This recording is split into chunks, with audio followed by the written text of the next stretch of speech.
Hi, I'm Ariane Cornell, Vice President of Blue Origin's In-Space Systems Business Unit. I'll be bringing you all of the action of New Glenn's first launch.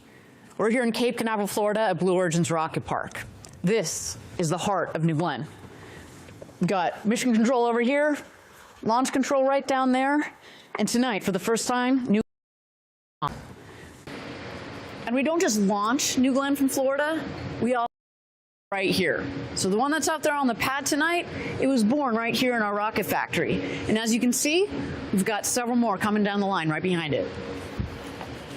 All right, it's game time. Denise, my co-host, you ready? I'm so ready. Hey everyone, my name is Denise Aranda. I'm one of the technical leads for the New Glenn program. Let's light this candle.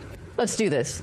The human need to explore is deep within all of us. Our ancestors crossed mountain ranges, sailed open oceans to map new land.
So many things, but I think for me, hands down, it's going to be the noise. You know, New Glenn is just so big. Those BE4 engines are so powerful, and it's so close to us. I really think that people all up and down the Cape and Cocoa Beach are going to see something brand new today. And yep, that's what I'm here for. I'm going to bring some insider technical content as we go. You know, in my role at Blue as the Principal Contamination Control Engineer on the New Glenn team, I'm going to try to provide all those cool details that folks might want to know. It's great to have you with me today. Thanks so much. You've been one of many team members working extremely hard on this vehicle, so this is a big day for you and the team. And what a day for you, Ariane. Congratulations on your baby girl. Welcome back from maternity leave. Thank you. I'm very happy to be here for New Glenn's first launch. Absolutely no way I would miss this. I had my beautiful baby girl just a couple months back, and now I feel like I'm back for the birth of my other baby back here, New Glenn. But before we get in a little too deep into the show, I do want to take a moment to acknowledge the devastating fires in California. We hope that everybody remains safe, and we want to send our deep appreciation for the incredible work of the firefighters and emergency workers battling these fires and caring for so many people. We at Blue actually have a few hundred employees in the great state of California. Are with you during this difficult time. Well said. Now, with that, let's turn our attention to the star of the show today, New Glenn, standing proud on the launch tower just a few miles away at Launch Complex 36. There it is, standing tall. And you know, we've got plenty of cameras all around the pad, so we're going to get some great views today. That rocket looks good. It all really right. does. Why don't you start, Denise, by giving us a tour of the vehicle? Well, New Glenn is Blue Origin's next generation orbital class rocket, and it's built on a reusable first stage. Look at the aft section there of New Glenn. One of the things that is critical to New Glenn, of course, because it's a reusable vehicle, is the landing gear that's housed in the aft section there. So there's actually 6 landing legs on that aft section, and they're actually going to deploy right before it lands. And unlike New Shepard, our suborbital vehicle, New Glenn's booster is going to land out at sea. New Glenn is going to launch vertically here at the Cape. It'll then arc over the Atlantic on its way to orbit. The first stage is then going to maneuver its way back to Earth onto a landing platform that's actually positioned in the Atlantic Ocean. Now, the first stage booster is powered by 7 BE-4 engines, and these are really powerful engines. Each one is capable of over 500,000 pounds of thrust each. So when we combine all 7, we're talking about a launch vehicle with a thrust at liftoff of nearly 4 million pounds. 3.85 million to be exact. Got to make sure. But that's just the first stage. And as the first stage is busy landing back on Earth, meanwhile, the second stage is going to continue into orbit. Just for a quick intro for those that are not, really into rockets, when we talk about stages, basically what we're doing is we stack one rocket on top of the other. Stage 1, stage 2. Stage 2 is the bottom. Stage 1 is the stage 1 is the bottom, stage 2 is the top. Correct, yeah. So stage 2 is actually what's sitting right there on top of the booster on the pad. And what's really unique about the second stage is that it's powered by 2 BE-3Us. Now, these are actually an upgraded design based on the liquid hydrogen and liquid oxygen engines that power New Shepard. And then, of course, there's the crown of the vehicle, if you will, the payload fairing on top. Yep, that's my favorite part, the payload fairing. It sits right on top of that second stage, and it's really a protective cover that takes care of our inside the fairing that's at the heart of every New Glenn mission. That's right. So every rocket launch is about sending something to space, and today's launch is no different. For this first mission, that payload is a pathfinder for another Blue Ring program, Blue Ring. It happens to be very near and dear to my heart because it's the program that I help lead. But before we get too deep into that, I am thrilled to say that we've got a couple other faces to meet this evening that are going to be bringing us all the action. So first, I would like to bring in my teammate Maggie McNeese from our government team in DC. She's standing near mission control now. Maggie, you there? Hey, Ariane. Hey, Denise. We really doing this? This is happening. We are definitely here at launch day, and you have to be feeling some of the same tingles we are down here. Why don't you situate us to where you are standing up there? What's going on? What is the vibe up there? The vibes are impeccable. I am here by mission control. Right down the hallway, as you said before, we've got our launch control. In these rooms are our engineering teams and operators who are going to go ahead and be, looking at all of the data coming off the vehicles. They're going to give us our best chance of success today. Pretty special assignment for you there, Maggie. We're going to have you reporting right up there through the launch to keep us plugged in behind the scenes. What are you looking forward to sharing with us today? A lot. I'm really looking forward to making sure that you know what's going on in these rooms, take you through some of the personalities we've got inside, how it all works. If there are a couple anomalies, we'll work through those together. It's going to be a great time, Ariane. Love it. Thank you so much, Maggie. We're going to patch you in as we go. Now, let's check in with our broader Blue team. Our employees in Florida today are getting a close-up view of the launch over at nearby Cars Park. Eddie Seifert is there standing by. Eddie, you there? Yeah. Hey, Ariane. Welcome. Welcome to the best seat in the house. We've got the best Team Blue behind me. I hope you can hear it. It's pandemonium. How are you guys doing over there? Oh my God, I love the edge. Just seeing what's the view? Talk to us. We are 6 miles away as the crow flies to Launch Complex 36. It's pandemonium here. New Glenn is perfectly viewed in the distance, and we are here to support at Cars Park. We're joined by Space Coast residents. We're joined by family members, team members. This is really an exciting moment for Team Blue. Eddie, now you're a familiar face across Blue Origin. You've got a front row seat at Blue watching this rocket go from design to build to test. What's going through your head right now? It's a collective sense of anticipation. Everyone here has done everything that they knew to do to the best of their ability. Their family members have sacrificed for them to be here at this moment at New Glenn 1. And we have one proposal. Let's send it. Let's light this candle. Let's send New Glenn to space. Let's send Blue Ring on its mission. Well, Eddie, one more cool thing that you and the team collaborated on. I understand all of Team Blue signed the fairing before it went to the pad. You want to tell me about that? Yeah, so signing space hardware is a tradition at Blue.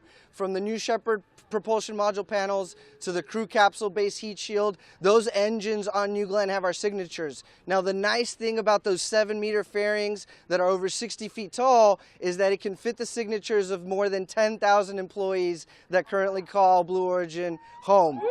And this team right here, they made it happen. Well, thank you, Eddie. Can't wait to check in with you again shortly. You keep the Team Blue pumped down that, but I have a feeling you're not going to have too many troubles. No. They seem pretty psyched. We're psyched to be here. Thank you. Thank you, Eddie. Well, I look forward to what both Eddie and Maggie can bring to the show. Let's take a little deeper dive into the mission today. So there is a lot. Right now, we are tracking a number of technical milestones between now and liftoff, and then there's going to be another set of critical in-flight milestones once we're underway. Now, we do want to be very clear about our objectives today. This is New Glenn's first flight, and we prepared rigorously for it. But no amount of ground testing or mission simulation is a replacement for flying this rocket in space. Well put. Our key objective today is to reach orbit safely. Anything beyond that is icing on the cake, bonus points, cherries on sundaes, whatever you want to call it. We know that landing the booster on the first try offshore in the Atlantic is ambitious, but you can't win if you don't try, and we are going for it tonight. And no matter what happens, we are going to learn, refine, apply that knowledge to our next launch, both, of course, in the design of the vehicle, but also into the operations.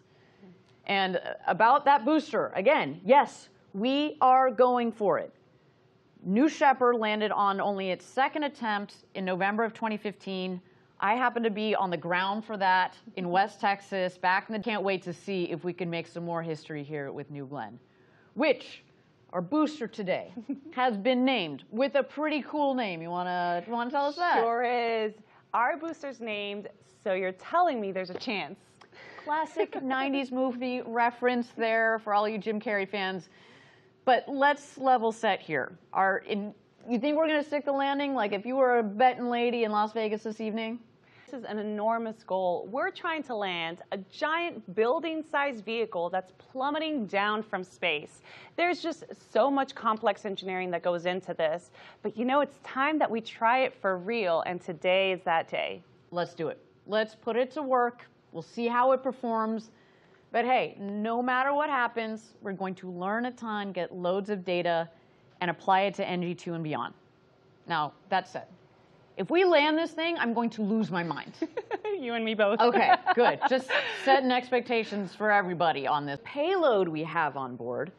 We have early technology demonstration on board for Blue Ring. And as mentioned before, it is something that I'm very excited about because it's related to the program that I help lead here at Blue Origin. There it is on the left side of your screen there, sitting nice and ready to go in the payload fairing. But to be clear, what you're looking at, this is not Blue Ring itself. This is not the Blue Ring spacecraft itself. It is a pathfinder for the Blue Ring vehicle. And so the vehicle, the Blue Ring vehicle that we are building currently employs a lot of the same technologies and capabilities that are put in that vehicle that you see on the left of your screen. And today we are going to validate the communication capabilities from orbit to the ground. Now, it's also worth noting that today's payload is non-separating. So it's going to actually stay attached to the second stage throughout the mission as it powers on and it begins collecting data. For the broader system we're building, for the Blue Ring itself, you can think of Blue Ring as a utility vehicle, a multi-tool, or kind of a mobile service station that we can use to run errands around the solar system. Today, on this mission, it's a super cool pathfinder for that vehicle that we'll be flying. We have some exciting details to share a little later on. We're going to get way in depth on the exact technology that we're testing today, as well as Blue Ring. But I'll tell you right now, I'm super excited about not just the launch, but the payload, and for both, you know, the New Glenn team and the Blue Ring team. So much work has come together today. And that's why today is such a big deal. We're going to be laying the foundation of our mission to build a road to space for the benefit of Earth. Such an exciting launch and just so much to aim for. Yes, but to level set again, at the end of the day, we know that we're in this for the long haul. Today is just day one, the beginning of a new chapter for New Glenn. We're going to collect a significant amount of data, no matter what happens. And from our perspective, the more data we have, the better off we are. The longer we fly, the more data we collect, the more we can crunch on, so we can reinvest back into New Glenn for New Glenn 2 and beyond. Yeah, absolutely. And that data is really going to be critical for our engineers and our ability to evolve New Glenn into a fully operational program. You know, with New Shepard, we've flown 28 missions so far, and we've sent over 40 astronauts to space. And while we consider that system fully operational, that fine-tune the system, it helps us refine our procedures, reduces the overall time between launches, and perhaps most important of all, it significantly drives down the cost of spaceflight. And we have learned so much as New Shepard has progressed. And by the way, those learnings all come into play on New Glenn. We've integrated a lot of design and operational lessons from New Shepard from New Shepard. There's that recurring Blue Origin theme of reusability. New Shepard has, with its booster, of course, one that lands, right? New Glenn, the same deal. But let's point out one big difference. New Shepard lands on a landing pad in the desert, while New Glenn's landing pad is out in the Atlantic Ocean. I should take a moment to note, you know, the ocean, the seas out there have been quite rough for the last several days. So, you know, that is why we took a little bit of extra time to get a really good chance of landing this booster tonight. So a big kudos to our team that is out there operating the Jacqueline. They have been rocking and rolling with the waves out there for several days, but things are going to get exciting this evening. Now, a key piece of this landing system is the landing ship, which we call the Jacqueline. You want to tell us a little bit more about the Jacqueline? Would love to. So we've actually named our landing platform after a very special Blue Origin family member, the Jacqueline.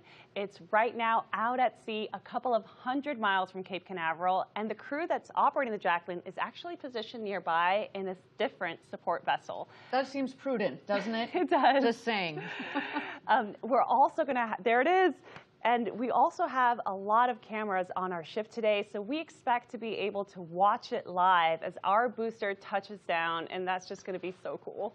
Yes, it is going to be such a pivotal moment. Our first landing attempt for this rocket. We have got to make sure that that gets captured regardless of what happens. And there's a live shot, a beautiful landing pad there with our Blue Origin feather, just waiting to just welcome home a rocket from space. No big deal. And after that booster lands on the Jacqueline, the vessel is going to transport the booster back to our facilities here at Rocket Park. We're going to do an inspection before flying again. And this is, of course, very important because... You've heard us sing this tune before. Reusable vehicles are how we will radically reduce the cost of access to space. Now, I hope you're all out there getting a sense of the set pieces here that make up today's launch. We've got the vehicle itself. We've got the ground systems, but we've also got the sea-based systems. And of course, all of the people, the teammate across the Cape and the US, frankly, that are working hard to get us to our launch.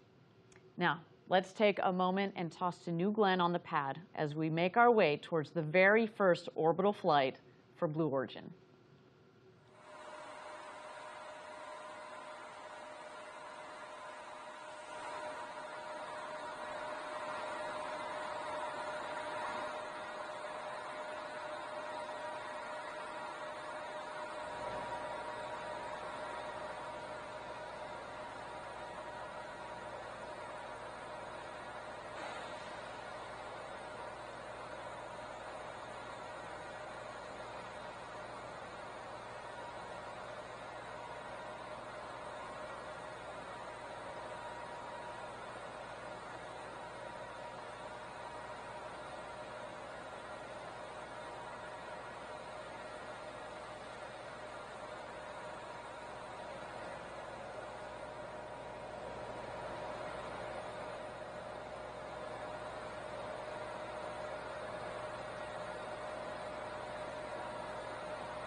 Welcome back, everybody. We are officially at T-minus 38 minutes and 57 seconds to go until launch, our first launch of New Glenn. I should note that as we go along here, you might see our clock bounce around a little bit. That's just our teams getting aligned and making sure that by the time we get down to 0, everybody's set and ready to go. But talking about ready to go, Denise, why don't you give us an update on the vehicle and its preparedness? Absolutely. So our team has already completed fueling up New Glenn's propellant tanks for both our first stage and our second stage. We are now entering the next step, which is called propellant conditioning. This is, of course, a crucial step because we need to make sure that those propellants are at the right temperatures and at the right pressures. We also need to manage pressure. You might have noticed that there's a lot of excess gases that are being vented. Propellants are so cold that they're experiencing something called a boil-off. So we are venting all that excess gas to prevent buildup and overpressurization. You may have also noticed on your screen that we have the flame stacks, or what we lovingly call the tiki torches. That's there as a safety mechanism to make sure that we are burning all that flammable oxygen and hydrogen, protecting New Glenn and our launch pad. So that is where we are right now. We'll keep tracking progress as forward to the next update on the team and the rocket there. Now, we mentioned that we're sitting in the rocket factory here. Blue Origin's mission control is right upstairs, right above our head. And we're very close to where the rocket is itself. So maybe if you zoom out a little bit, Denise, you can give us a sense from a geography-wise where we're sitting. We are super close. So behind me, I have a map of Florida. You can see very clearly here we have Merritt Island, where we are right now. We are right now at Blue Origin's Rocket Park. This is where New Glenn is built, integrated, tested. This is where we're coming in live from our studio. And just a short 8 miles away, we have LC-36, where New Glenn is standing proudly, waiting for its first launch. You just heard from Eddie and a few of our employees. They're just here in Cars Park, and if you're lucky enough to be watching from either Jetty Park or anywhere up down Cocoa Beach, you are going to get a great view of the New Glenn launch tonight. So that's the lay of the land here. It just really goes to show you how the full operation of New Glenn is nearby. And not only that, but right in the heart of all this great space history here in Florida. So the Atlas II and Atlas III launches took place from here. The Mariner, Pioneer, and even Surveyor missions. They sent spacecraft to explore Jupiter, Saturn, Mercury, and even the lunar surface. Here's some footage showing off the renovated launch pad that carries all that history. No, I think I speak on behalf of everybody here at Blue Origin that it's just an honor to be launching a next generation vehicle right here on top of all of that history. And the launch pad is so close. I mean, I know we're going to hear it and feel it in this building. I mean, I literally would not be surprised if lights start shaking. You know, from here, we can watch and hear just about any launch system that takes off from the Cape, and it gets loud. But we think this one, for New Glenn, may be one of the loudest ever. For one, the pad is just so close to Rocket Park, but also there's just the enormous size and power of those 7 first-stage BE-4 engines. And we have been talking about that rumble for years, and I cannot wait. As a California girl who has lived through a couple of earthquakes, I am ready for this one. This is going to be awesome. Now, you mentioned a second ago, it's just so unique that the public is going to get such a great view of New Glenn launches.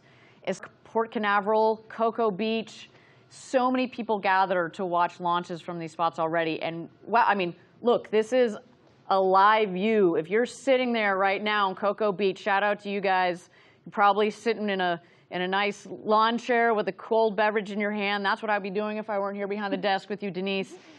You guys are going to get to see and feel this launch with an insane view. So, you know, other than maybe tripping some tsunami warnings, y'all are going to have a great evening. There really is nothing better than a beachside rocket launch. Well, and weather permitting, it's not the southeast region of the U.S. You see this image right here. Look, that's going all the way as far north as, you know, North Carolina. Several states north are going to be able to see this launch during different phases of flight based on where you are. So a little bit of a guide here. If you guys are all still up, it's a bit late here on the East Coast, but this is an exciting launch. So shout out to you guys as well that are watching live from the East Coast. All right, everybody, we're at T-minus 33 minutes. Window opening at T-minus 0 for New Glenn's first launch. Denise, I cannot believe I'm saying that. We've been talking about this such a long time. It's just wild. Now, again, this is our first flight. We have prepared rigorously for it, but I want to reiterate, our key objective today is to reach orbit safely. That in itself is a big deal, and anything beyond that is a bonus. That said, we also know that landing the booster would be very cool. We also know that it is very ambitious to do this on the first time, but we're going for it. And no matter what happens, we are going to learn a lot, we're going to refine, we're going to apply that knowledge to our next launch and beyond. It is an exciting day, and we are so glad that you, our audience, is here to join in on all the action and all the excitement. Okay, while we've got a moment, we've got this beautiful rocket on the pad on our screen. Why don't we dive in a little bit deeper on New Glenn? Denise, our experts here, why don't we dig in, give our audience a sense of what sets this vehicle, New Glenn, apart from other launch vehicles, both past and present? Well, to start, it's just massive, just over 320 feet tall, or almost 98 meters. And just think about that. That's like a 32-story building. It's really hard to describe what that means, but another way to think about it, we all know and love New Shepard. Picture 5 New Shepards stacked one on top of the other, and that's approximately when you think about that jump from New Shepard to New Glenn. Just that size. Oh, say, there you go. You see this great image on our screen here that gives you a sense. That's we talk about step by step ferociously. That's a big old step we're taking tonight. It's also amazing to think that New Shepard technically could fit as a payload right inside of New Glenn's fairing with room to spare on the sides. And as fun as that would be, we don't really need to ship New Shepard off to another planet. That would be cool. Sneaky, third and fourth stage if you count that capsule in there. But that said, we make this point because it speaks to future capabilities, like moon landers, other large vehicles that are similar in size to New Shepard. It is incredible that fairing volume and the size, what it's going to enable as we build this road to space. Now, it's not often that you get to stand next to a massive rocket like that on a launch pad, ready to go to space. But you and I had an amazing opportunity. This is just a day or two ago. And I don't know, I just look at this video and I get tingles. It was incredible to be at the base and looking at what our team has worked on for such a long time. There you see the flame trench, smoke and fire, baby. That's what we're looking for tonight. I get chills every time I watch that. I mean, that was just so incredible. That's not something that I will likely forget anytime soon. Yeah, well, that tall rocket is going to space tonight. And you all are going to be here to watch and cheer on with us. It's a big night. That's all I can say. Yeah, I mean, hopefully that'll give you a key differences between a vehicle like New Glenn and others that have lifted off from this pad in the past. I think there's another key thing about New Glenn, and it really is that reusability aspect. So while the scale of New Glenn is truly remarkable, I mean, this rocket is built for big things, supersized, with an incredible lift capability. But to do that in a way that's sustainable, using reusable hardware, I think that it is such a critical component of reducing the costs of future access to space. You just can't say enough how important reusability is. And so New Glenn also has that second stage rocket, right? We talked about the first stage and the second stage. And, rocket fans know this, but just like Saturn V or other big launchers, rockets fly in the first stage and the second stage with the job of the first stage, or sometimes what we call the booster, to lift the vehicle from Earth up to space. The stages will then separate, and it's the second stage that will overlay, you saw it just a moment ago, of the Saturn V rocket.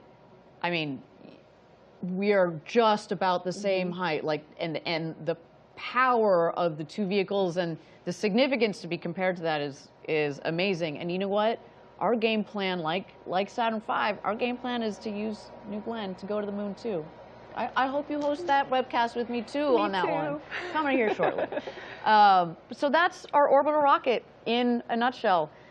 Now, while we've got a couple minutes to go here, we're at T-minus 28 minutes to go until New Glenn's first launch. Why don't we check in with our teammates over at Cars Park? Eddie, you there? Yeah, hey Ariane, we're here at Cars Park. We're less than 6 miles as the crow flies to Launch Complex 36. We can see a great view of New Glenn standing 320 feet tall, the two vehicle access towers, one of the largest water towers in the world, and we are ready. Aren't we ready, team?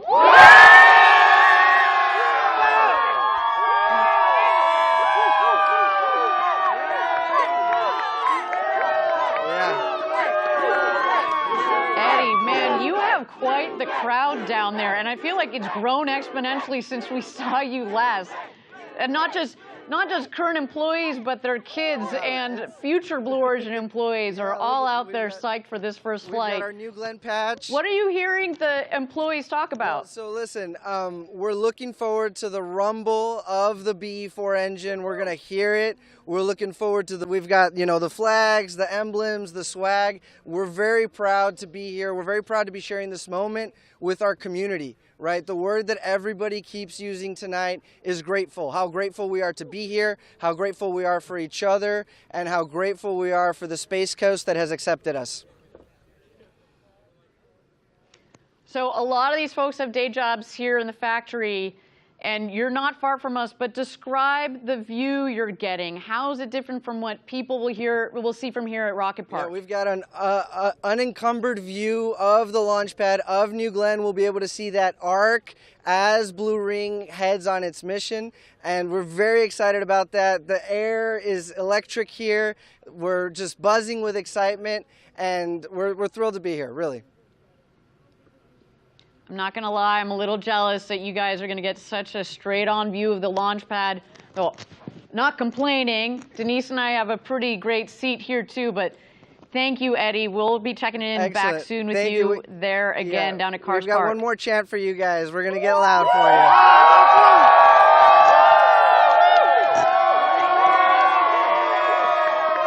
Wow, absolutely love it. Now, one employee on the New Glenn team that is not down there with Eddie, and I do want to give a special call out to our program leader for New Glenn, Jarrett Jones. Jarrett has led the New Glenn program for years, and I'm very grateful to be able to call him a friend. He has a deep background in aerospace.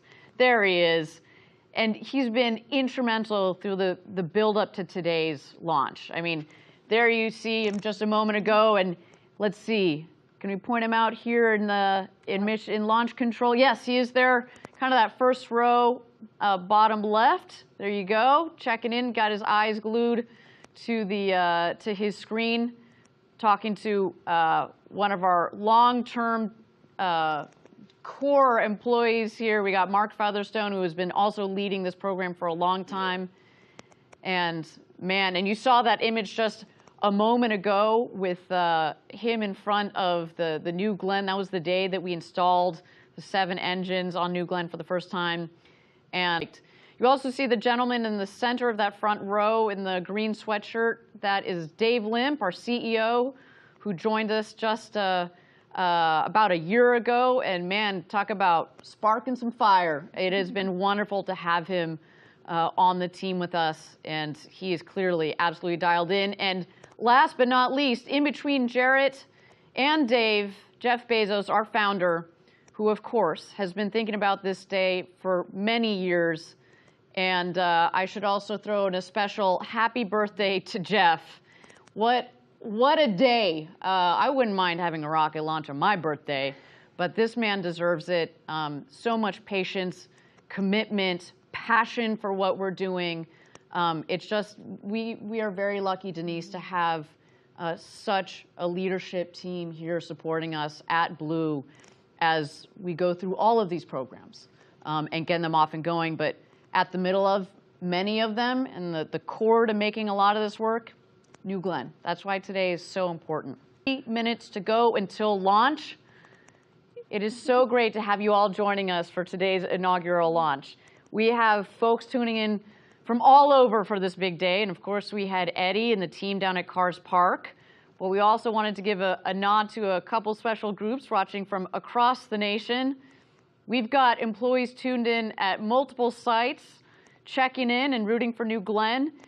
As I mentioned, not only do a lot of our employees work on multiple programs. There we go. I love it. Kent, of course, our headquarters. I see you guys. Huntsville, where we build all of our engines, our BE4s, our BE3Us. And of course, Blue Ring. You guys should be so proud. Their team spirits. Oh, I just know that everybody here has worked so hard for this and cannot wait for the next 22 minutes. Hi, everyone. And our team down in Huntsville, our beautiful engine factory.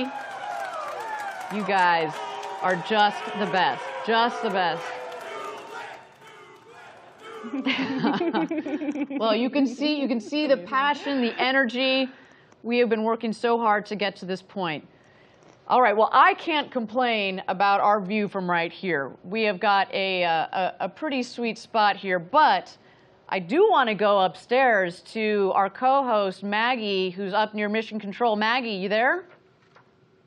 Here, and I have found a new place. I know that not only do you get to hang out near Mission Control, but this for our audience gives you a sense of how close they are to just being able to go outside on the deck there. Tell me about this view that you get and that some of our VIPs are going to get tonight. Yep, I am out on the balcony. We are on the 3rd floor of our rocket factory. And just out there, you can see the red blinking light at the top of our tower. So the launch pad is right out there. And then just to my left here is the mission control team. So you know when that rocket goes. So we're out here. We've got some guests, VIPs, some of our Blue family inside. They're still in there while it's warm, but I expect to see more and more people headed out here soon. Now, Maggie, I know you're able to also listen in on the radio with the team behind you. What are some of the things that you're hearing? Sure. About this time in the count, I am hearing them going into their weather brief. They are making sure that everything is clear downrange. That's both the water and in the air. And I haven't heard anything thus far, Ariane. Well, thank you, Maggie. So great to have you up there, keeping us tuned into all of the action. As we noted, we've got launch control and mission control right back to back. We'll be checking in again with you in a couple of minutes. Okay, we're at T-minus 19 minutes and 50 seconds to go until our targeted liftoff. So we're getting closer and closer. And we want to point out a few things coming up ahead in our countdown, because some of them actually come in a pretty quick sequence. Yeah, so coming up, we're going to have a planned weather check. This is where our teams take one last look at the weather for launch today. This weather check validates that our trajectory is still on track, and the team will continue to close out any remaining open items that could be on their dashboard. The very capable folks in launch control upstairs will undoubtedly be checking through closeouts over the next few minutes or so. And once we get through those, we'll start to go into some final vehicle checks. So do you want to walk us through those final vehicle checks? Once we get to about T-4 terminal count, we're going to transition New Glenn into where our auto sequence begins. And the operation really becomes hands-off for our operators. We're going to be switching New Glenn to internal power, internal hydraulics, and things will move really quickly from there. And then, as we approach the final moments, and just before we light the engines, there's this water deluge.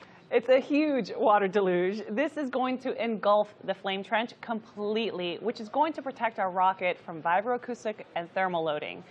Finally, autopilot will be enabled. We'll flex the gimbaling engines, and then... Cannot wait for that moment. So all of this is very exciting, even to just hear said out loud. I think there's also a very specific sequence for starting the first stage engines. And talk us through that, because it's not like they just all turn on at once. We got to be careful about how we sequence the engines igniting. Correct. So you might think that we ignite all 7 BE4s at once, but that's actually not the case. We do something called a staggered start sequence. Engines 1, 4, and 7 will light first, followed by engines 2, 3, 5, and 6. Now, of course, these will happen in a very quick succession, but the staggering start really helps to decrease the sudden pressure on the whole system. There just truly is so much power in those BE4 engines. So staggering them creates a more smooth on-ramp for all that power. Absolutely. And we talk a lot about the rocket, but you can't forget the ground systems as well, right? So when we are essentially protecting the rocket from the vibration and all that power coming out of the engine, we're also protecting the launch pad itself, right?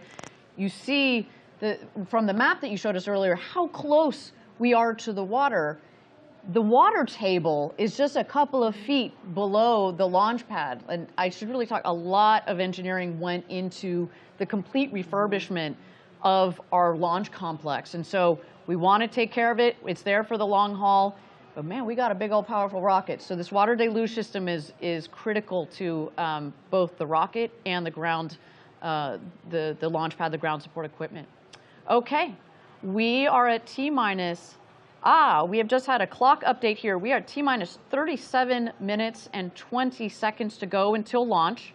As we mentioned, this is kind of what we can expect from our team as they get aligned and ready to go into launch today. So they just need a couple more minutes, and that's A-OK.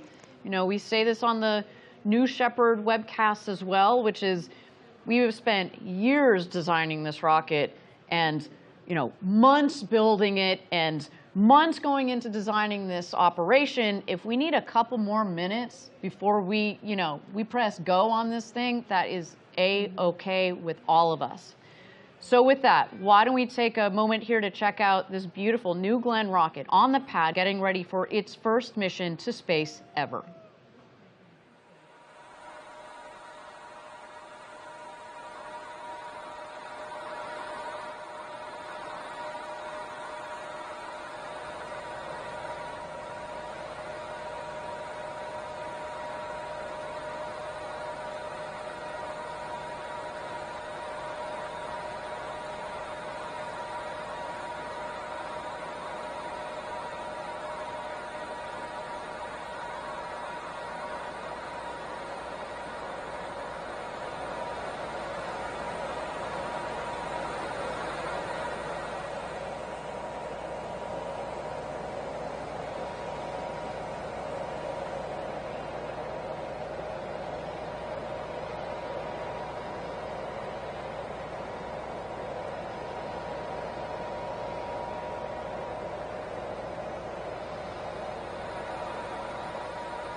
Welcome back, everybody. We're at T-minus 33 minutes and 53 seconds to go until New Glenn's first launch. We are so happy to have you all joining us for this historic launch, both here in the U.S. and everywhere around the world.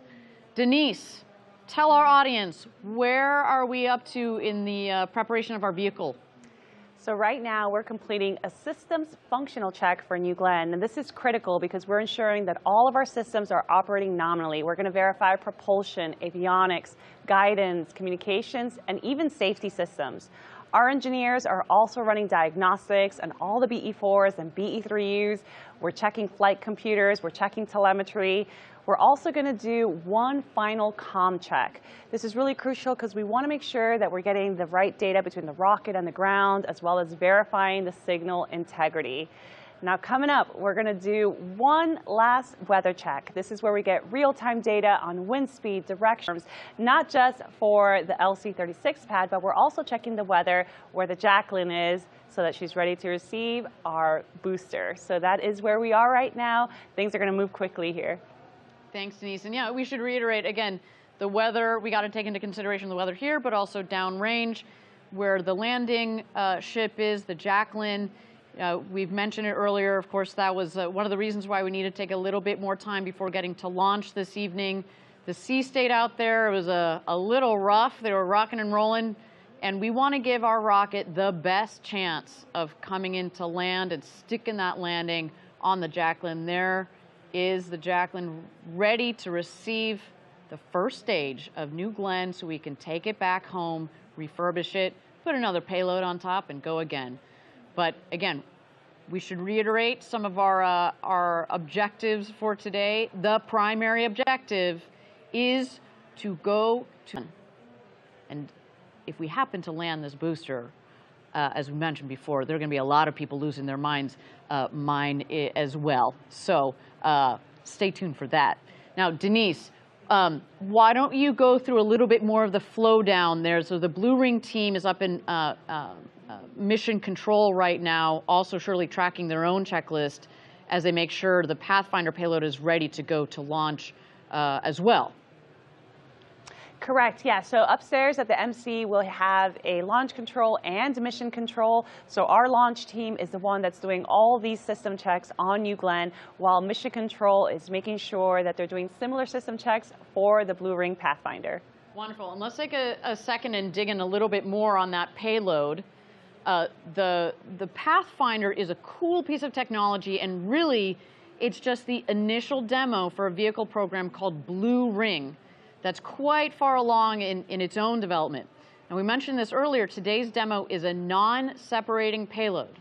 This means the payload tonight is going to stay attached to New Glenn's second stage for the this Blue Ring Pathfinder. It's going to be testing a lot of the same technology, but it's not the Blue Ring itself. It's not the same form factor, but we're going to learn a lot from this evening. Now, what we want to, excuse me, I should say, as we talk about the Blue Ring Pathfinder, I want to reiterate that it's attached to the second stage, and that also is not normal, but we wanted to do that for today's demo mission. Now, today's demo mission on the Pathfinder is going to prove out some important components of our future vehicle, Blue Ring. And I get really excited. Clearly, I get so nervous I get excited talking about this. I love this program. It's one that I've had a hand in getting off the ground for the past year as part of Blue's in-space systems team. But I want to take you deeper into Blue Ring. Let's check. Blue Ring allows you to do many different things with one vehicle. It's kind of like the Swiss Army knife of satellites. It does a lot, and it does it really well.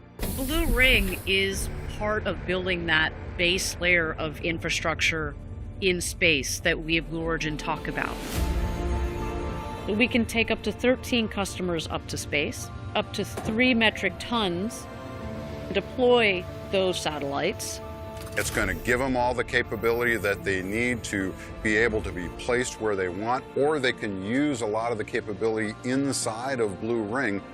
It can do the data And it's going to be a massive asset because it now allows all these payload customers to offload all of their data relay and critical processing needs. You've got space domain awareness, you've got communications capabilities, and then you've also got this ability to host things on Blue Ring itself. For customers who need orbit maneuver, we can maneuver them between orbits, within an orbit. We can have nominally 3,000 meters per second of delta V with this vehicle, and in some configurations all the way up to 4,000 meters per second. And it has dual propulsion systems, meaning that I can use the chemical systems for really fast maneuvers, but then have electric propulsion for all of the station keeping and low energy maneuvers. A lot of our work is going to be done in geostationary orbit for sure. But we've got capabilities to go out to cislunar orbits and interplanetary. Blue Ring Pathfinder is going to be on our first New Glenn flight, which is really exciting. This first mission, it demonstrates our space-to-ground interfaces. So it proves out that we can command our vehicle on orbit, can receive data from the vehicle. We'll be testing out and demonstrating a lot of the capabilities that will be hosted on the Blue Ring vehicle as a whole. We're building not just the transportation systems through New Glenn, but also the infrastructure that will help future generations take advantage of what space has to offer. Blue Ring is going to multiplexure like nothing else.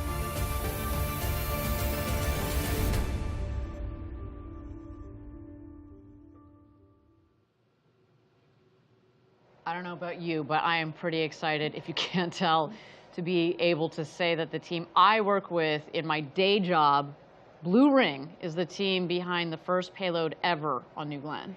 It is so, so cool. Thinking about the way a vehicle like Blue Ring will open up access to space. I mean, that's really what it's all about. That key aspect of today's mission is that demo of space-to-ground communication capabilities for Blue Ring. You got it. The Blue Ring Pathfinder will be testing its ability to send commands to the spacecraft, receive telemetry, and edge processing software that will demonstrate local autonomy and machine learning that will be part of the storage and compute mission kit that's going to be flying on all of the future Blue Ring vehicles. So basically, it has a computer predicting if the spacecraft is getting sick. We're also testing radiometric tracking, which, by the way, helps in navigation by using radio waves to track the spacecraft's position and velocity. So basically, radiometric tracking uses radio frequencies to track where the vehicle is and where it's going. So Blue Ring is going to be very busy during this mission. It'll be sending and receiving data, it'll be tracking its own location, and processing mission data real time. And all of this will be communicated over RF to Atlas antennas stationed in Hawaii, the state of Georgia, and even Australia. Yeah, these ground stations will collect telemetry and radiometric data, which is crucial for understanding how the spacecraft is performing and navigating in highly elliptical orbits in the MEO range. Now, this is unique because it allows the spacecraft to spend a significant amount of time over specific areas of Earth, making it an ideal orbit for certain communication and observation missions. And this is all part of the data collected from this mission will be used to support the future production of the Blue Ring space vehicle, which undoubtedly will play a vital role in further space exploration and communication technologies. That data and experience gained from this Pathfinder mission will be invaluable for our engineering team. It really does pave the way for more advanced missions. It helps ensure the reliability and the efficiency of future Blue Ring vehicles. There you have it, folks. Now, Blue Ring Pathfinder is supported by the Department of Defense's Innovation Unit, or DIU. And let me tell you, we're so thankful, have been so supportive of our Pathfinder, but just the Blue Ring program in general. They are believers like us, so thank you to them. All right, with that, we're at T-minus 24 minutes and 3 seconds to go until T-minus 0. This is NG-1, the first flight of New Glenn, and we are so glad you're here joining us this evening. Why don't we take a moment to talk about our mission objectives for the launch? This is our first flight, and we've prepared rigorously. It's easy. And our key objective today is to reach orbit safely. Anything beyond that is icing on the cake, bonus points. We know that landing the booster on the first try offshore is ambitious, but we are going for it. No matter what happens today, we are going to learn, refine, and apply that knowledge to our next launch. We're really looking forward to seeing how the vehicle performs. As I said earlier, more data, the better, right? We've pushed every single part, component, system in our testing well beyond its limits by design. But we also recognize that no amount of ground testing or mission simulations can replace the real-world conditions of flying this system into space, which is why we can't wait for the mission to get underway, see how things perform, and apply all the lessons learned to our next launch and beyond. It is an absolutely thrilling day. Again, we're so glad that you're here to share it with us. Now with that, we're to go until launch. Why don't we take a moment and check out New Glenn on the pad as it gets ready for its first launch to space today.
Minutes and 50 seconds to go until New Glenn's first launch. What a day for us. And, you know, it takes many, many smart people to bring a vehicle like New Glenn together. And one of those great people that I've had the pleasure of working with over several years is someone who now leads up customer integration for New Glenn. That is Blue Origin's Laura McGinnis. Laura is the Vice President of Mission Management for New Glenn. Now, before Blue, Laura spent time in a similar role with United Launch Alliance. She also had quite the career at the Air Force. And I had the pleasure of chatting with her just for a few minutes, just a little bit earlier, to hear what customers can start to expect from a vehicle like New Glenn. Let's listen to that chat. Laura, thank you for taking the time, especially on such an important day, to give us a tour of the factory. This is kind of like your second home, I imagine, for the last couple of weeks. Absolutely, Ariana. We're so excited about this factory and super excited to show you all a little bit about it. Well, so talk to me a little bit about what we got going on here. We've got multiple rockets coming down the line. Yeah, all kinds of things going on. So the basic layout is that the raw materials comes in from the south side of the building down here at the end of the aisle. We weld the tanks together down there. Then we bring the completed modules here for assembly. Over here we have our GS1 aft module, which will have landing legs, 7 BE4 engines installed.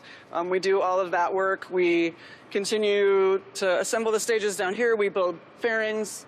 Behind the wall over here, our 7-meter fairing, which our customers love, and eventually we roll out the Glenn Stage 1, Glenn Stage 2, and the fairings out of the north end of the building.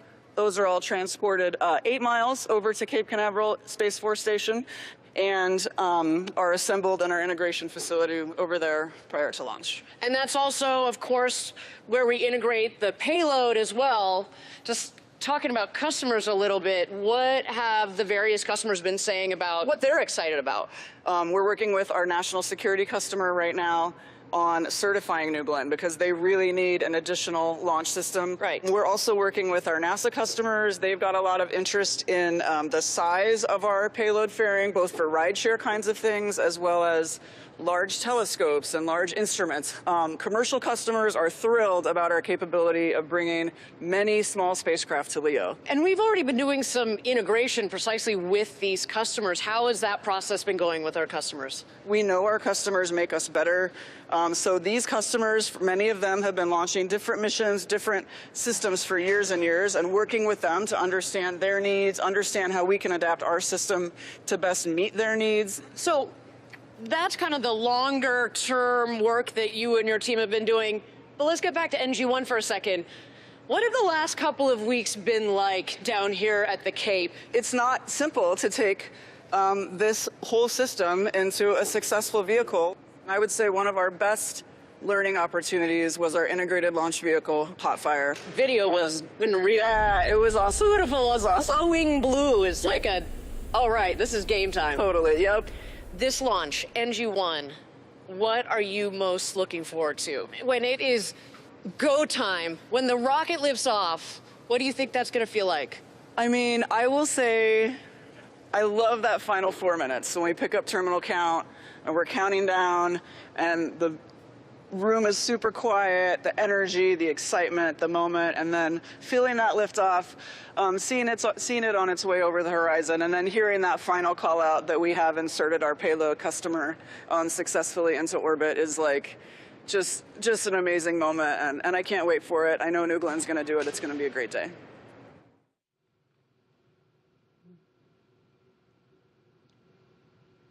A big thank you to Laura again for joining for that quick tour through our factory right behind where we are this evening.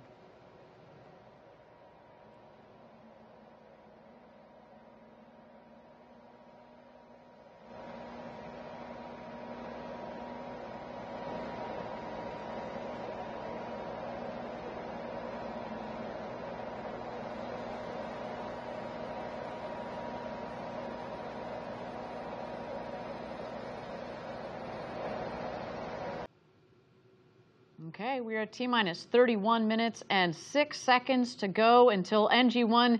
We continue to tick down towards our first launch.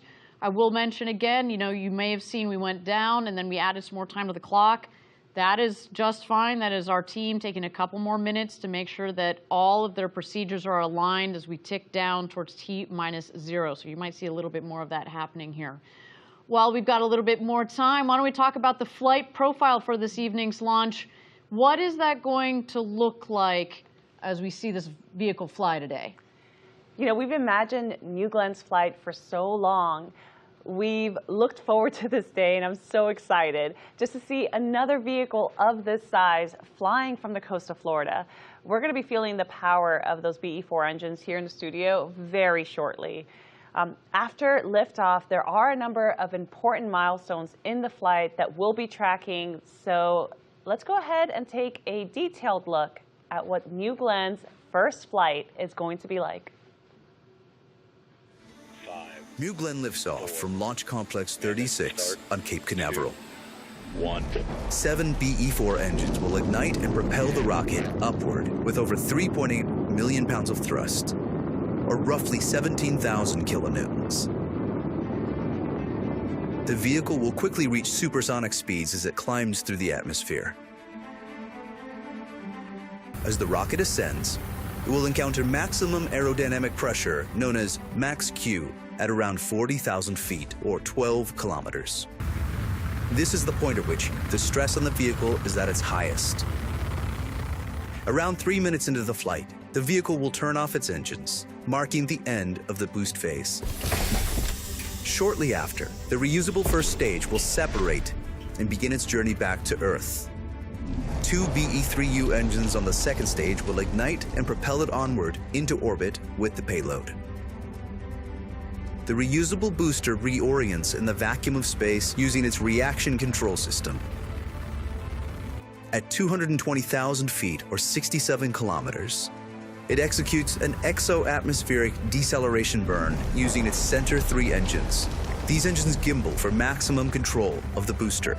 This burn slows the vehicle down before re-entering the atmosphere. As it descends, the booster is autonomously back to Earth, landing on a vessel at sea. At around 9,000 feet, or just under 3,000 meters, the first stage begins its final landing burn.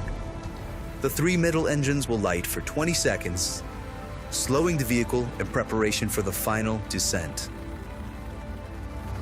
The 2 outer engines will turn off, and the center engine will execute the final controlled maneuver onto the landing platform.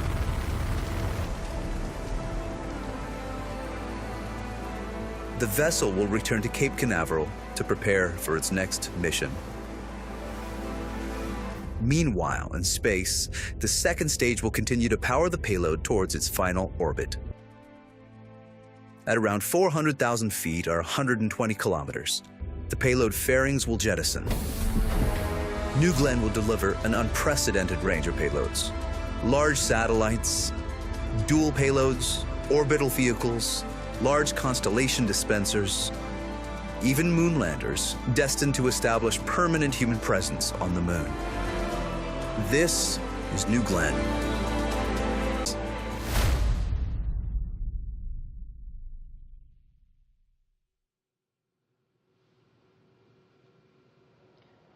So again, there you got an opportunity to see what the mission profile will be for this rocket this evening. But I think what was really cool about that video as well is it gives you a sense of the future as well in terms of the various vehicles that we're going to be able to take on this rocket, whether it's a lot of LEO satellites or a lunar lander or one of the coolest things about this vehicle, it is very versatile.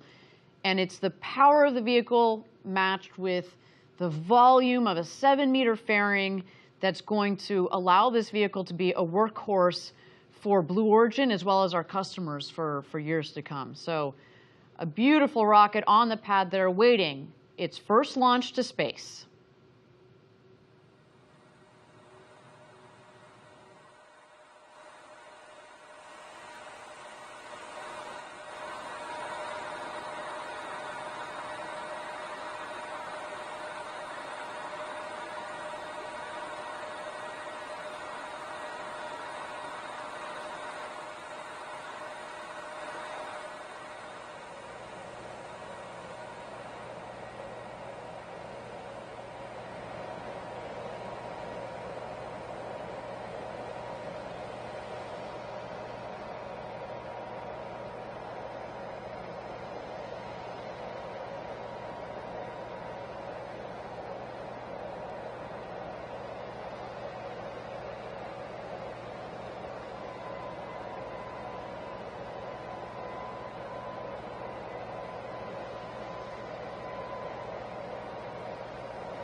Welcome back, everybody. We're at T-minus 16 minutes and 45 seconds to go until launch here. An exciting evening for all of us here at Blue Origin. I'm so glad that you've joined us. Now, we have spoken about the wealth of experience in the New Glenn launch and mission control rooms upstairs, and I want to take it back to Maggie upstairs, who is standing by up there. I'm back at mission control, and as we make our way towards terminal count, the energy is high. It might seem like it's a little quiet with everyone sitting down, but the communications are ongoing. The launch director and his team are working super hard to get us there. I love it. They're in the zone. So, Maggie, I'd love for you to talk us through some of the people behind the mission up there. Walk us through who's on console. We've got some of our best and brightest here in the network of rooms. We've got mission control, launch control, and engineering support rooms where our team is looking through data constantly. Now, this whole team is led by our launch director. His name is Ben Dykstra. Ben is responsible for the launch, tip to tail. He is doing the go, no go, and making sure that we get our best chance of success. Ben actually comes from our New Shepard rocket. So Ben is a great example of how we take our flight pedigree from New Shepard and we are building it into New Glenn for quite a while. And I've had a chance to talk to him quite a bit this week. And I was asking him what his pre-launch traditions are and what he's bringing here to New Glenn. And he gave me a couple answers. One, he sets 3 alarms because he really does not want to miss his call. I have a feeling he didn't have to actually use all 3 of them today, but I'll ask him afterwards.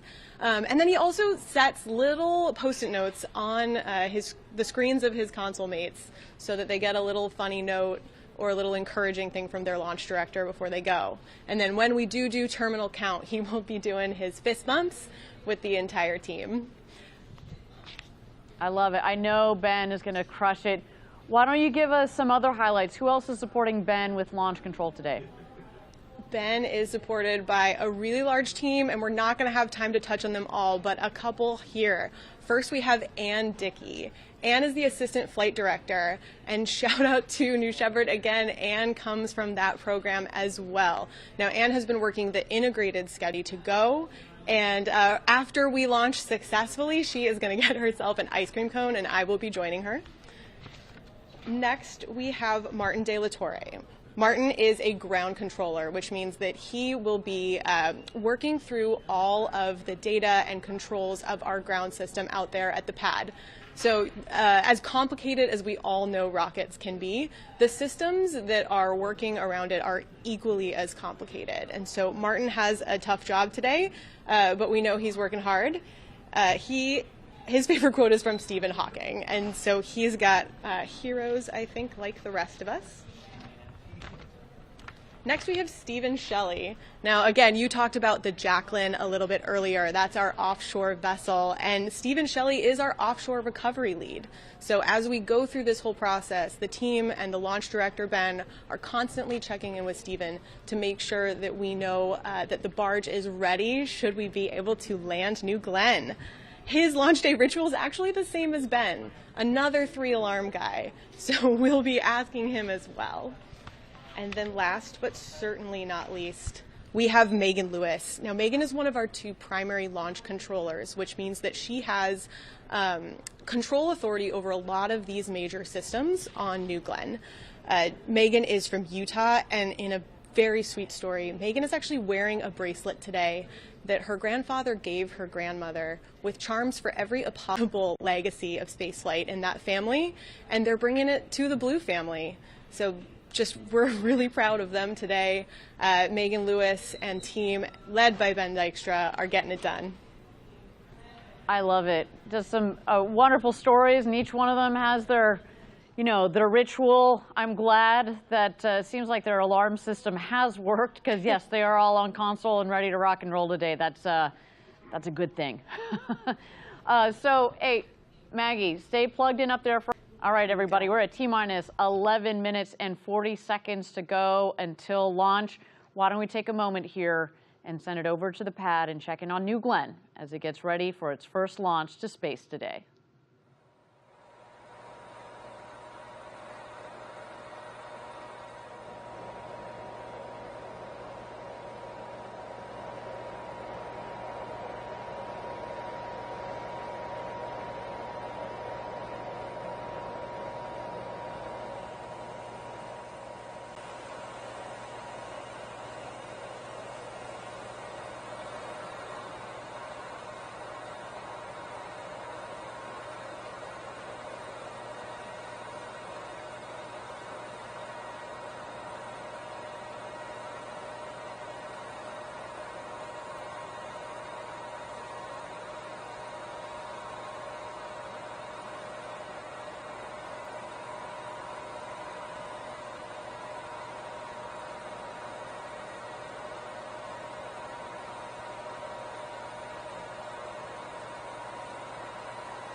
Thank you again, everybody, for joining us. We're at T-minus 27 minutes and 5 seconds to go until launch. You may have noticed that we've added some more time to the clock. As we mentioned before, this is just our teams getting aligned, making sure that each of the separate sub-teams have all gone through all of their checklists, make sure that everything is in the green, making sure that the weather here at the Cape and downrange, everything is within bounds. So again, if we need to add a couple more minutes, that is quite all right with us.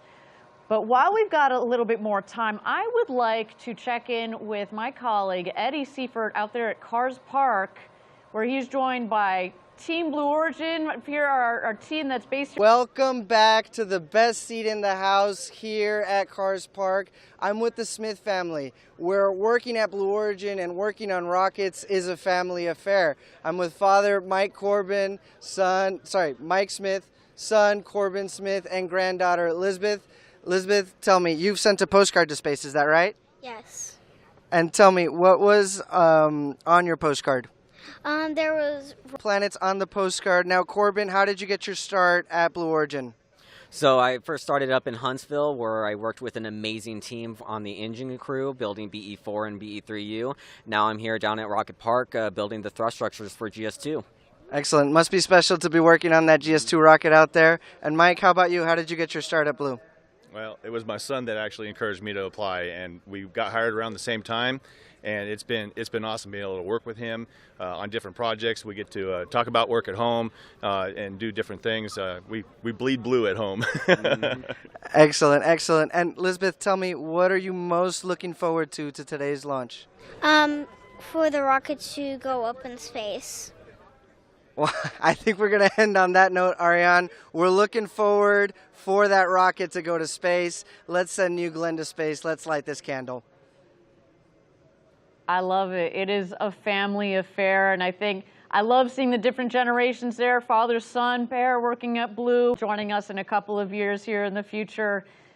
It just speaks to, it takes years to build these rockets, and that's what we're here to do at Blue. We're here to build these rockets that are laying the foundation for building the road to space, right? And so that children like her can pick up the torch and build on top of that. We're setting forth so that they can build infrastructure in space, and really, it's all for the benefit of Earth. Well, with that, thanks, Eddie, for checking in with us. We are at T-minus 24 minutes and 10 seconds to go until launch. Let's check out New Glenn on the pad as it gets ready for launch this evening.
Thank you again, everybody, for joining us. We're at T-minus 19 minutes and 55 seconds to go until launch. New Glenn looking good there on the pout. All the propellants are nice and chilled down. You saw the big, beautiful Blue Origin word mark and feather on that rocket. She is looking beautiful.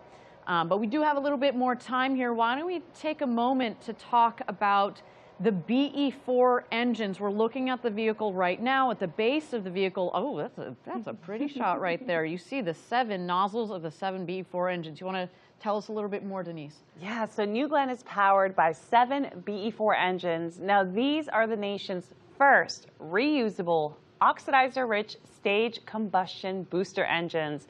They use liquid oxygen and liquefied natural gas, or LNG, which is essentially a commercial form of methane. Yeah, and we selected LNG because it's cleaner burning and more efficient than kerosene, or also known as RP1, rocket propellant 1. That's what a lot of rockets use. It's also low cost and widely available, which is really important when you're doing lots of that. We have done a ton of testing on the BE4 engine, and we also want to keep those costs down as well. All of it adds up, right? And one of the coolest aspects, though, about LNG is that it can self-pressurize its tank through a process known as autogenous repressurization, right? So this eliminates the need for costly and complex systems that use helium, which is pretty rare. So normally you got helium and other the engines to get them ready to go. But with LNG, it basically does it on its own. That's what that means. It's so fascinating. And, you know, in terms of power, each BE4 engine generates an impressive 550,000 pounds of thrust. So when you combine all 7 engines, New Glenn produces about 3.85 million pounds of thrust at launch. And just to put that into perspective, that's roughly half the thrust of a Saturn V rocket, which took humans to the moon. Imagine that power of 200 Boeing 737 airplane engines all firing. These images here, this video, this is from our test facility down in West Texas. And man, oh man, I have been down there actually for one of these tests. And our facility down in West Texas is in this valley. And it just reverberates. You feel like you're in the inside of a drum. It just shakes the entire valley. And I mean, it's just incredible. And we're putting 7 of those at the base of this vehicle. The other thing you should see in the, so that's another, I'm not saying that's why we chose this propellant, but it's a nice little bonus to it. It sure is. So a lot of power coming out of these engines, but then also a lot of interesting technology that's gone into the turbo pumps too. Do you want to talk about that a little bit? They sure are. So the turbo pumps, which pump fuel and oxygen, are also incredibly powerful. Together, they produce the equivalent amount of horsepower needed to power 2 Nimitz-class aircraft carriers at full speed. Yet each turbopump is small enough to fit in the back seat of your car. Think about that. I mean, the comparison is crazy, but just think about that efficiency that goes into that turbo machinery. Then you also see here, obviously, the comparison between our BE4 engine. So there are 7 of those on the base of the vehicle, and our BE3U, BE3 upper stage engines, or 2 of those on the second stage. I want to talk a little bit more here. You see the comparison of the BE4 to the power of it as well. You know, both of these engines are highly sophisticated and have unique functionality built for New Glenn itself. So for BE4, as we noted, we've got 7 of these engines in total of the booster. We saw a cool image of that a second ago. The 3 middle engines are gimbaling engines that can pivot to help steer the rocket. So that will be working, of course, in conjunction with the fins at the top of the booster. Now, those 3 middle engines are going to relight to help with deceleration and landing burns. And that gives us both the power that we need, but also the flexibility we need for different stages of flight. And you know, the BE4 engines are produced at our manufacturing facility in Huntsville, Alabama, and they're tested rigorously at our facilities, both in West Texas and Huntsville, to ensure they meet the high standards. Yeah, and we should note there are 7 of these on New Glenn. but our friends at ULA with their Vulcan rocket, they use 2 of these engines. And those have already flown successfully to space. So we are very proud of that these engines have already flown to space, and can't wait to see them power this New Glenn rocket as well. They are going to be rattling this building very, very shortly. Well, with that, at T-minus 35 minutes to go until launch, let's toss it back to the rocket and check out New Glenn as this vehicle gets ready for its launch to space this evening.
Thank you again, everybody, for joining us. We are at T-minus 25 minutes and 40 seconds to go until launch. You may have seen we've been adding some time to the clock. This is to allow our teams to go through their checklists. Keep in mind there are multiple sub-teams that are up there in launch and mission control. We want to make sure that everything is ready to go, and if some of those items on the checklist take a little bit of extra time, we're going to do so, especially since it is NG1. We want to make sure that everybody is prepared and everything is aligned. We should also mention, again, we have to keep our eyes on the weather, both here and downrange. So with that, let's continue to check out New Glenn on the pad as this rocket and our teams get ready for NG1.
Three minutes and 45 seconds to go till launch.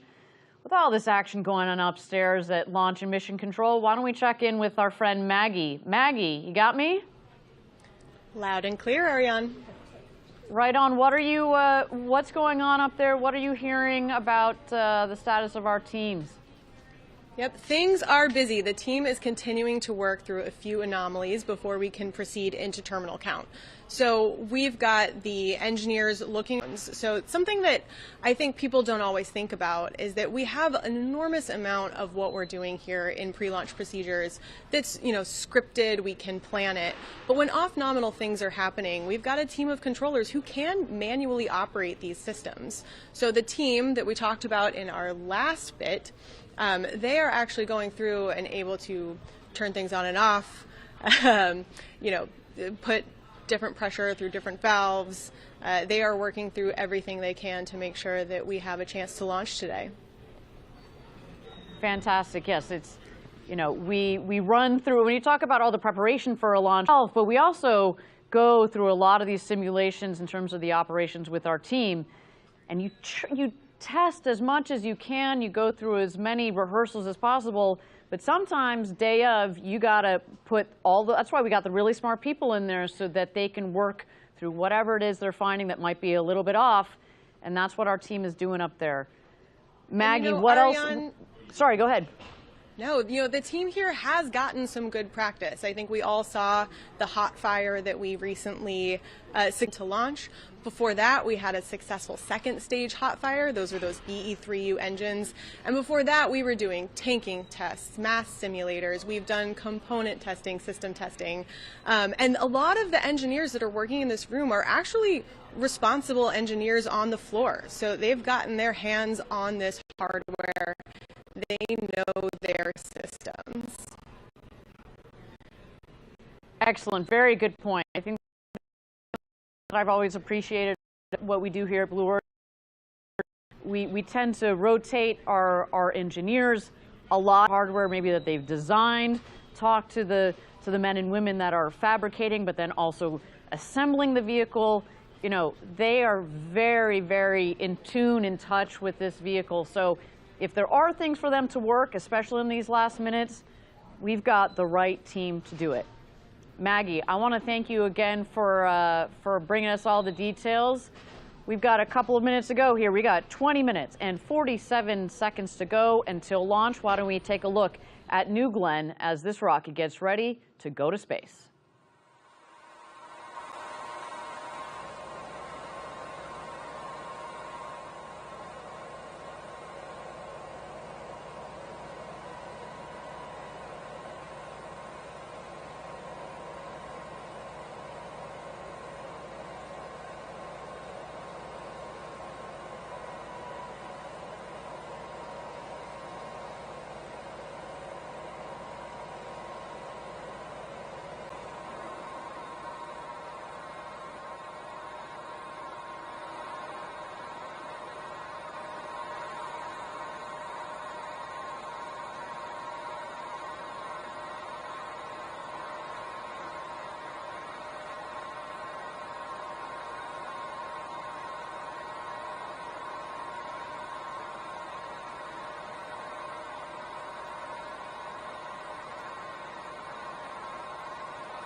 Thank you again, everybody, for joining us. We are T-minus 19 minutes to go until launch here. And why don't we take a moment to chat a little bit about this amazing building we are in, the factory at Rocket Park here in Florida.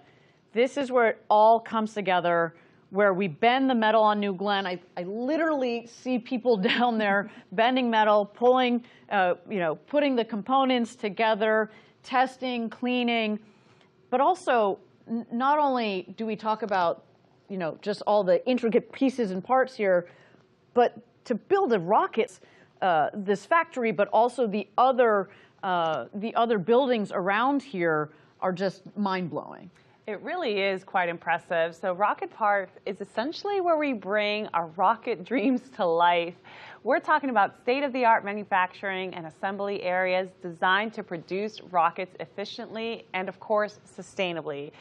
This is where the stages of New Glenn come together. Yeah, exactly. And the folks here at Rocket Park are not just building rockets, they're really shaping the future of space travel. I should say, I've had the good fortune of being here for 10 years now, and I have seen this facility, the whole park, in addition to Launch Complex 36, come together, and it is just amazing. Like, really from the bottom up, and the ability to build the next generation rocket in the next generation rocket factory. Like, our team is given what they need to make just an incredible vehicle. Why don't we take a deeper look at the home of New Glenn, Rocket Park? Welcome to Blue Origin's Rocket Park. This is where our orbital rocket is designed, built, integrated, launched, refurbished, and reflown, all within a 9-mile radius along Florida's Space Coast.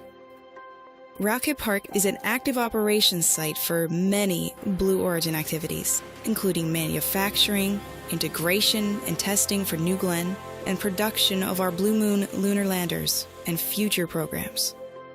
Florida's Space Coast is 72 miles of human spaceflight history. We stand on the shoulders of giants. New Glenn will help us build a road to space for the benefit of Earth. It's the foundation of everything we will accomplish. It will deliver cargo and crew to anywhere, including the moon, and help us establish a permanent lunar presence.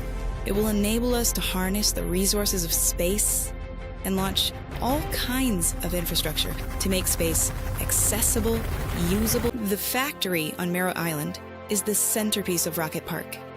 It's here where New Glenn is built and tested. The high bay is where New Glenn becomes real.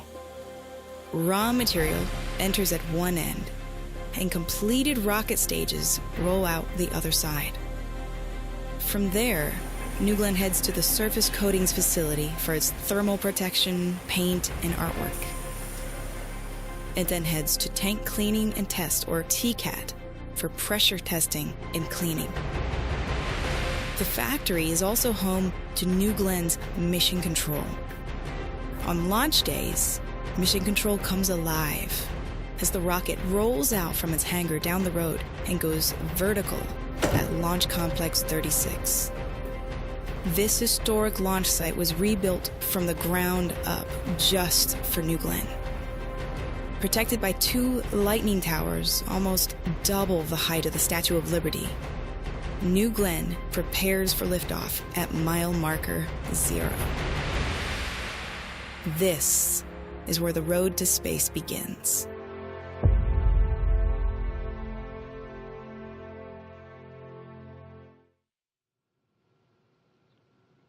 What a beautiful area Rocket Park is in. There's just so much history here on the Space Coast, and we are eager to write our own chapter with New Glenn. Absolutely. There really is just so much history, and there's something to be said about the testing and integration and design teams all working so closely together. I know that working on the programs myself, being able to talk to the designers and the people who are making the hardware is just so valuable to increase communication and efficiency, and our campus really allows for that. Important. And it's not known, actually, but historically rockets have launched out of the Cape, but they haven't been built here. And so to be able to build our rocket here, do the integration here of the rocket, but then also obviously the payload with the rocket. And then when we get GS1, we get the booster back, we'll be doing all of the refurbishment here. That is so important, that co-location, to have that all come together. And you know, I love, it's so funny, I was looking through photos earlier today, and I've got photos in the flame trench when they were just putting it up. You know, they were pouring concrete. You know, I remember being in this facility when there weren't doors on. It was just, you know, dirt on the ground. I remember we had no joke, we had a poll when they were clearing the land for this rocket park as to how many turtles we would find, because we have to relocate all of the turtles because there's incredible wildlife in this area. So of course we wanted to make sure that we protect those animals and the wildlife. And so we had a poll as to how many turtles we were going to find. God, I wish I could remember. I was going to say, do you remember? I know. I didn't win it, clearly. But, you know, there's just so much work that went into building this facility from the ground up. And to be here today is just, it feels surreal in many ways. And, you know, that I was just talking a little bit. Launch complex, you know, LC-36, as you touched on earlier this evening, has been around for a long time, has been where many historic rockets and missions have launched from. And we basically stripped it down to the ground and rebuilt it for this world-class rocket for decades to come. You know, we invested in this facility knowing that we're going to be here a while. With that said, we also here at Blue Origin like to pay homage to the giants who have the shoulders upon which we stand, right? Like the vehicle, of course, is named New Glenn. But also what's really cool is, and you can't quite see it here in the dark, but we kept what's called the blockhouse. So a lot of the previous, during a lot of the previous launches, there would actually be a crew in the blockhouse, which is not very far from that launch pad, when they launched a rocket. This thing is like a concrete fort, massive, heavy doors that close to protect the teams. To be very clear, we're not using that blockhouse tonight. We don't use it in our operations, but it is something that we have kept on site because of the history that is in that facility. I hope that one day I'll be able to go back in there. I did get a chance to peek my head in a couple of, what's the right way of putting it? It feels like a step into the past. Yeah. You know, the old computers and, like, you know, the ashtrays. They're literally cigarettes that are still there from back in the day. We don't allow that in our launch control rooms. But again, clearly a throwback to the past. But just this facility, it feels really good to be here. It feels like we're set up for success. Okay, we are at T-minus now 36 minutes and 40 seconds to go until launch. Again, our team has added more time to the clock. They are working through their checklist. There's clearly some things that they want to spend a little bit more time on, and that is okay. I will reiterate, we have spent years designing this rocket. We have spent months and months designing this mission, building this particular vehicle as well. The design and test that's gone into the engines that are powering this rocket.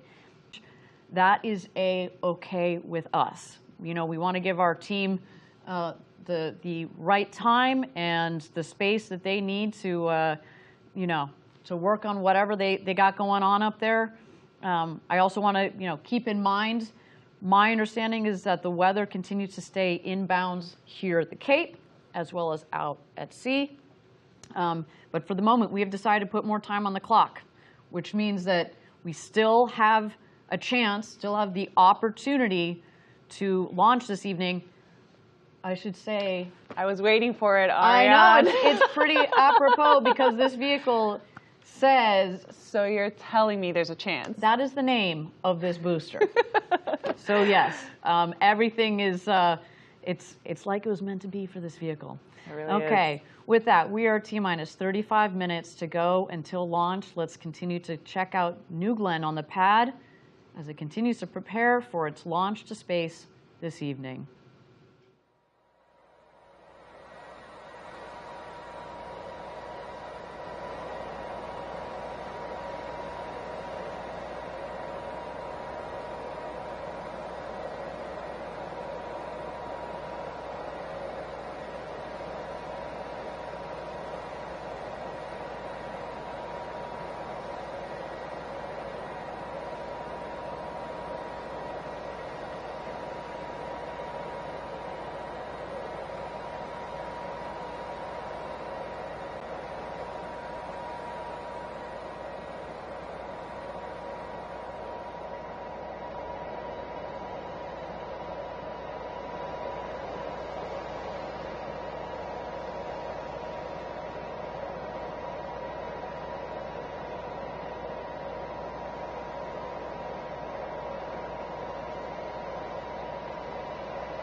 Welcome back, everybody. We're at T-minus 31 minutes and 30 seconds to go until launch.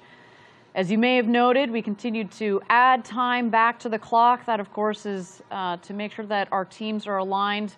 I do understand that we're working an issue. That means that the team thinks that there might be a possibility that we can sort it out so we can get to a launch this evening.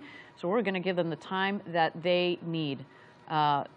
Beautiful launch of beautiful view of the vehicle on the pad there. From the outside, she sure looks ready to go, but of course, there's so much that goes into a complex vehicle like this.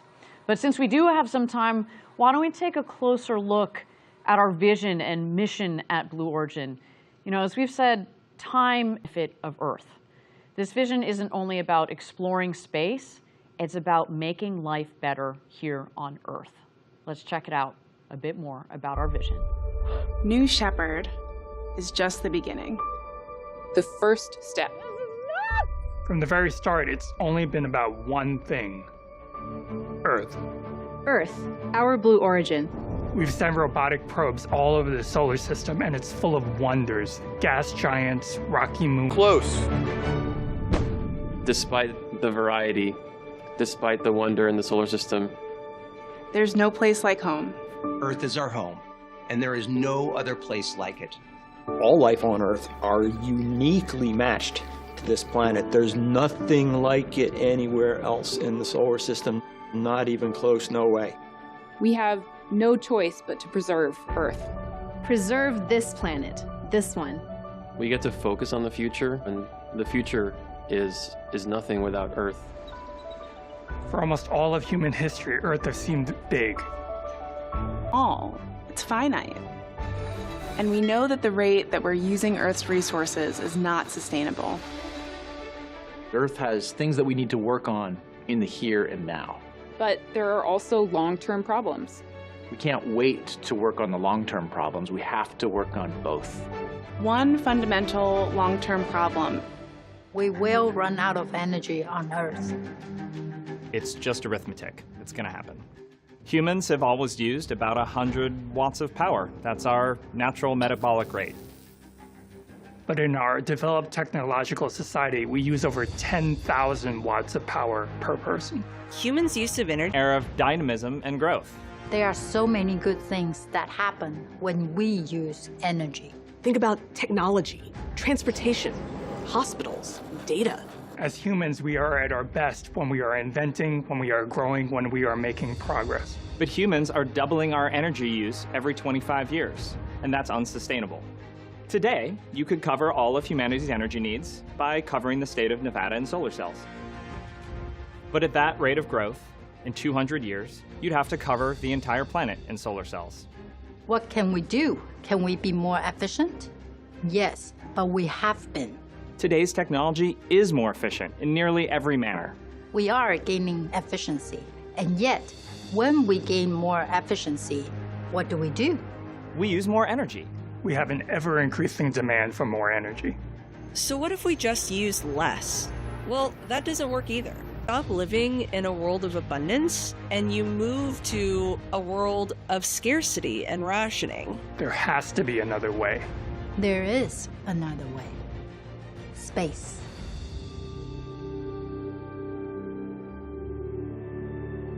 Space is full of abundant resources and energy. Space is vast and practically limitless.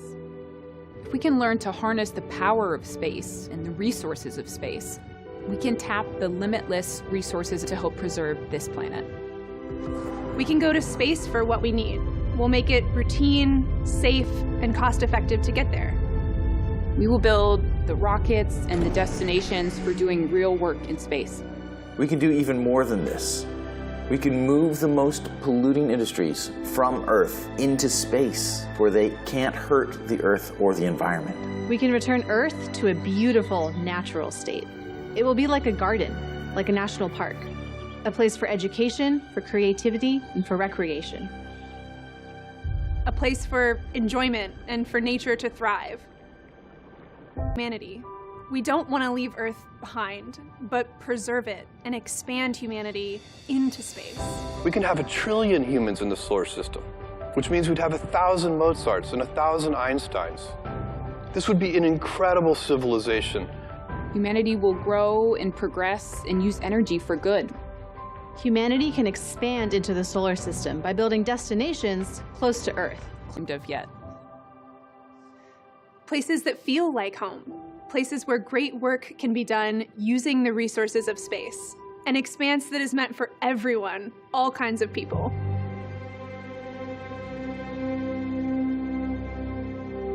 This is a hopeful future, an enduring human presence in space. Space is the long-term solution for Earth. We are building a critical part of the infrastructure that's going to allow others to unlock the road to space so that future... It won't be easy. Space must become much, much more accessible to make this vision a reality. Big things start somewhere, and that somewhere happens to be today.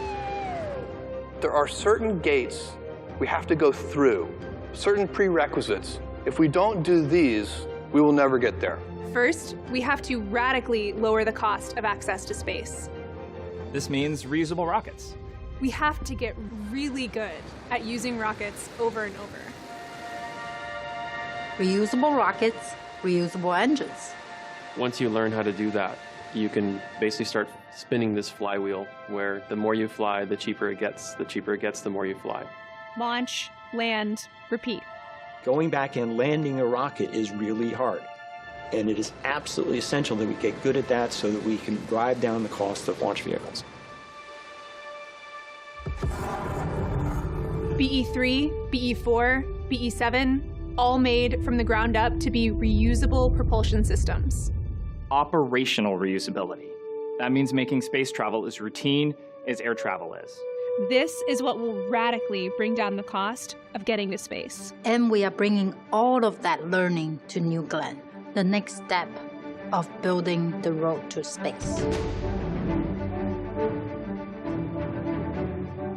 Once you have low-cost access to space, the next gate becomes harnessing the resources. There in space than there is on our planet. I mean, everyone's familiar with this idea of locally sourced goods, and this is just a really extreme version of that. The moon is where we'll learn to do all this. The moon has a vast quantity of resources. And if we can learn to harness those resources, we can travel without stressing the Earth. That's the goal. We'll go to space, and we'll use its resources to power our transportation and build destinations. Anything we need, we will use the stuff in space to make it happen. The moon is the next thing. We're going back. It's time to go back to the moon, this time to stay.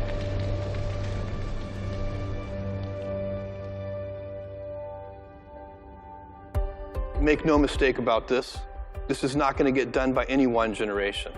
One of the things that we have to do is inspire those future generations.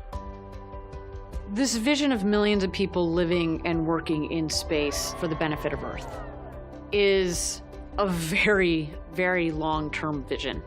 It's gonna take generations. Setting up the next generation. It's going to take all kinds of people. Engineers, entrepreneurs, architects, artists, you, your children, your grandchildren. This is kind of humanity's cathedral. You know, cathedrals took multiple generations of artisans and craftsmen and masons to build. And there was never the expectation that one person would design and fully execute the vision. We have to inspire the next generation of Earth for the benefit of Earth. We are Blue Origin. And we will do all of this. We'll do all of this for the benefit of Earth.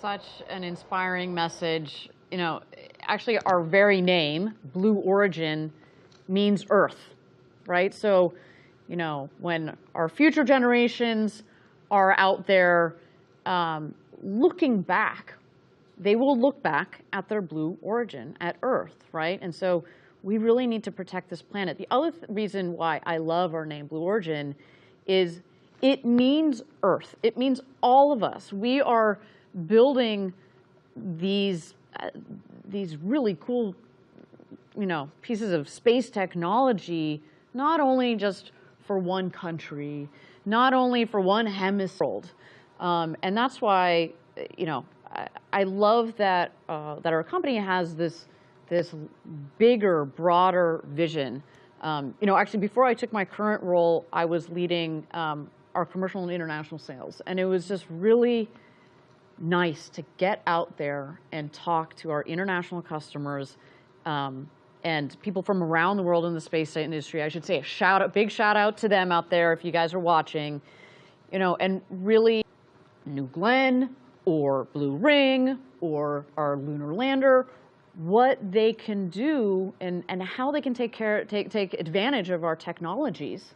I just love that we think broadly like that, and it's one of the many things that's kept me here at Blue. But I also want to talk, you know, obviously a main theme of that video there is this idea that as part of the long-term vision, we really need to protect this planet and the role of space technologies, what we're doing at Blue and what other organizations are doing around the world is so important because it is going to help protect Earth, right? And that's also why we start with reusable rockets and reusable rocket engines, and the way that we're designing them to run on propellants that are less harmful to the Earth, like liquid oxygen, liquid hydrogen, and LNG. We were talking about that earlier. It's just so important. It gives me such a sense of pride because it really is about the everyday work that we do now and how that would impact future generations. So all of this is going to create a longer term impact on Earth that's truly going to benefit humans for future generations. By focusing on the sustainability of our designs, we're really ensuring that our advancements in space technology do not come at the expense of our home planet Earth. Yeah, you know, a couple of minutes ago we threw it back to our co-host Eddie out there at Cars Park, and again, talking about the multiple generations, how cool is it that he was there with the father-son pair that both work at Blue, plus the son's daughter that's there, and she's just going wild over space, and she can't wait to see, you know, this rocket launch.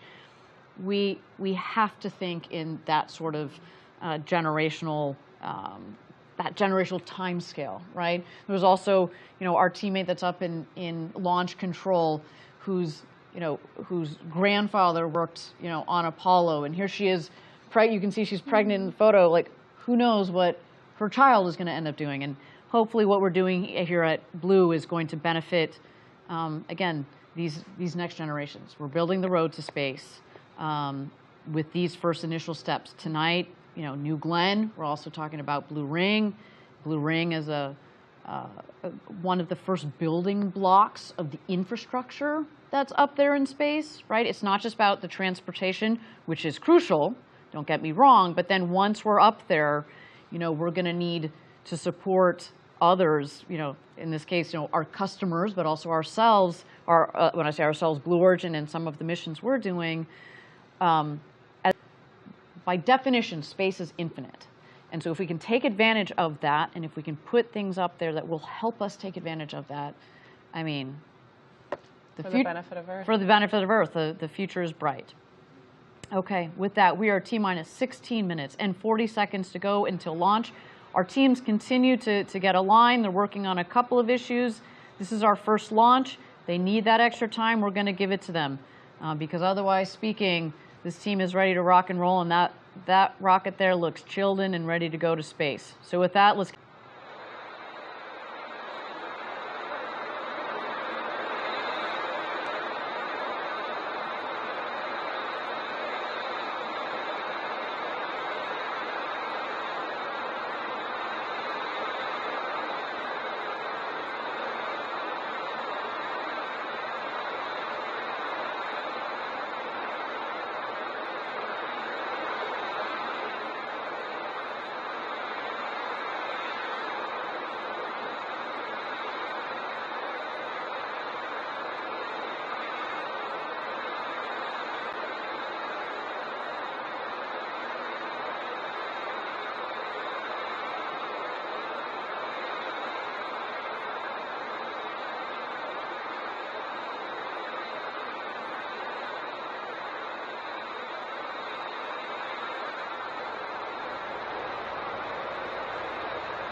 Okay, we've just been getting an update from Mission Control. We are standing down today's launch attempt to troubleshoot a vehicle subsystem issue. We are reviewing opportunities for our next launch attempt. So we've scrubbed today's NG-1 mission to give the team more time to work that issue, and we're reviewing what other things that we might need to get done in that period. When we know when the next opportunity is, of course, we will let everybody know. Now, to give the viewers a sense of what happens next, the launch team is now working to detank and safe the vehicle. From there, we're going to assess, as mentioned, what other things we might want to get done in our downtime, and that is what's going to guide when the next launch opportunity will be. Follow us on social media. That's the way to stay up to date on announcements for that next launch attempt. We do want to thank you for joining us. We can't wait to get right back here for our next launch attempt. Stay tuned. Gradatum for Rossiter.